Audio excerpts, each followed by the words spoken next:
मेथीचे पराठे बनवण्यासाठी जे साहित्य आपल्याला वाटण लागणार आहे ते मी सुरुवातीला तुम्हाला दाखवते। छोटा चमचा जिरे घेतलेला आहे, थोडेसे धणे, हिरवी कोथिंबीर घेतलेली आहे इथे, थोडासा लसूण, मिरच्या 5-6 घेतलेल्या आहेत आणि थोडासा आलं। तर आपण ही पेस्ट करूया, पहिल्यांदा मिक्सरला वाटून घेऊया।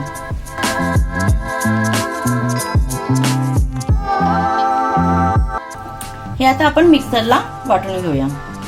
इथे आता आपण मेथीचे पराठे करण्यासाठी पीठ मळणार आहोत। तर त्याच्या आधी बघा, मी मेथी स्वच्छ निवडून ह्याच्यात धुवून घेतलेली आहे आणि अशी बारीक कापून घेतलेली आहे। ही पहिल्यांदा स्वच्छ निवडायची आणि पहिली धुवायची आणि त्याच्यानंतर ही अशी बारीक कापून घ्यायची, म्हणजे याच्यामध्ये पाणी काहीच राहणार नाही। आता इथे मी काय काय साहित्य घेणार आहे मळण्यासाठी पीठ ते तुम्हाला मी दाखवते। मीठ टाकूया, 1 चमचा मीठ टाकून घेतलेले। इथे मी हळद अर्धा चमचा टाकते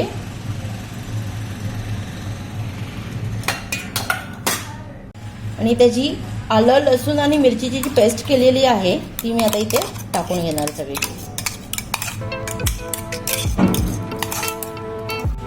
इथे मी चण्याचे पीठ घेतलेलं आहे 2 ते 3 चमचे, मोठे चमचे 2 ते 3। इथे मी 2 चमचे मैदा वापरणार आहे, मोठा चमचा। थोडासा आपण इथे लिंबू पिळणार आहोत।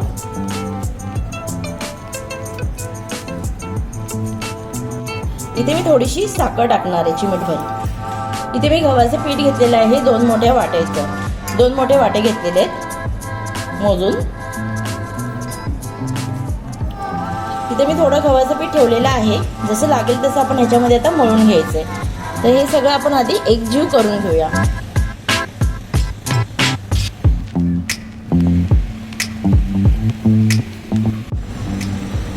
बघा, इथे हे सगळं आता एकजीव करून झालेलं आहे। तर आता मी ह्याच्यामध्ये छोटी अर्धा वाटी सफेद तीळ टाकणार आहे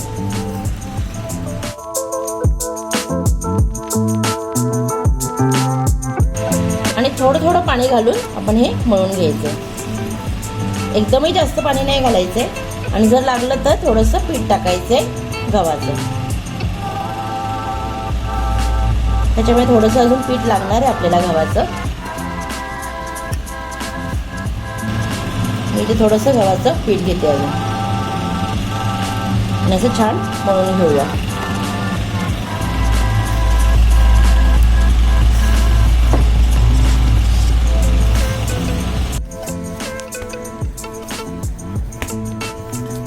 इथे आपलं पीठ आता मळून रेडी झालेलं आहे। हे आता आपण काचेच्या बाउलमध्ये काढून घेऊया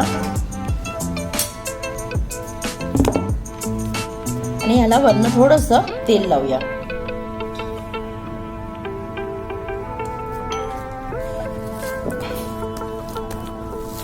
ह्याला तेल लावून असं वरनं थोडा वेळ आपल्याला 10 ते 15 मिनिटं असं शांत ठेवायचंय, जेणेकरून आपले मेथीचे पराठे छान लाटायला येतील। ह्याच्यावरती मस्त असा स्वच्छ कपडा ठेवायचा आणि याला 10 ते 15 मिनिटं असं ठेवून द्यायचं।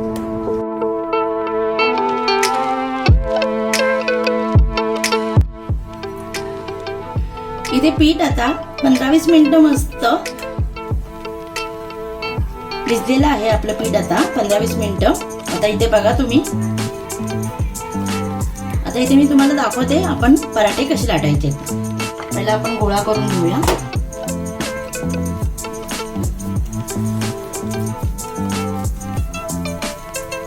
मीडियम असा गोळा करून घेतलेला आहे। गव्हाच्या पिठामध्ये असं प्रेस करून गव्हाच्या पिठामध्ये चांगलं बुडवून आता आपण हे लाटून घेऊया।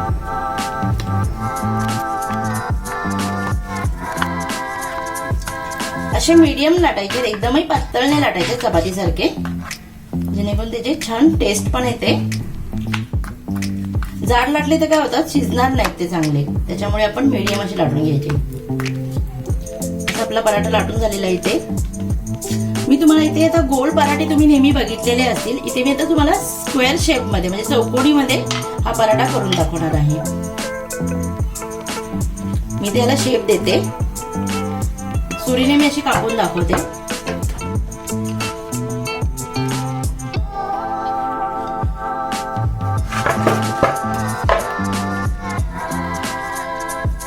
नेहमी आपण गोल पराठे करतो, तर इथे मी आता चौकोनी पराठा केलेला आहे.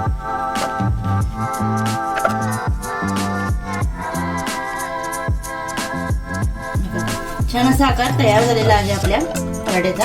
आता आपण पॅन गरम करायला ठेवलेला आहे. इथे थोडंसं याच्यामध्ये तूप टाकूया.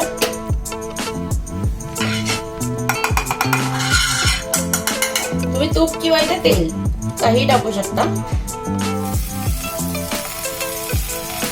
छान मस्त असा स्क्वेअर शेप मध्ये बनवलेला आहे. अजून एक मी इथे बनवून दाखवते तुम्हाला. हा छान भाजून घेऊया. असा ब्राउनिश गोल्डन कलर आपल्याला भाजून घ्यायचा आहे. त्याच्यावर साईडनं थोडंसं आपण तूप सोडूया.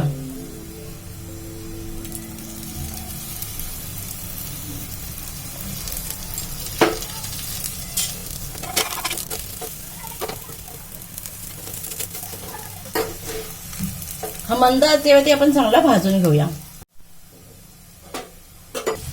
पराठा छान आपला भाजून आलेला आहे. याला आपण एक साईडने अजून पलटी करून बघूया.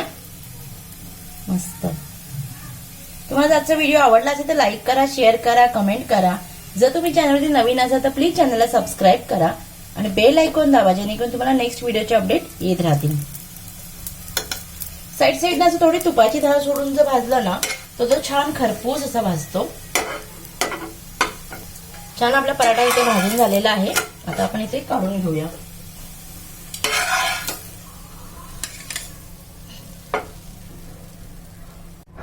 तोपर्यंत आपण आता दुसरं लाटून घेऊया. छान दुसराही तसा सेम शेप मध्ये बनवायचा आहे. चौकोन मध्ये आपल्याला. तुम्ही गोलही बनवू शकता, पण इथे थोडंसं चेंज म्हणून किंवा आकर्षक वाटावं म्हणून असं थोडंसं स्क्वेअर मध्ये केलेले आहेत. ते दिसायलाही छान दिसतात. आणि पुन्हा आपण सुरीने त्याला शेप देऊया.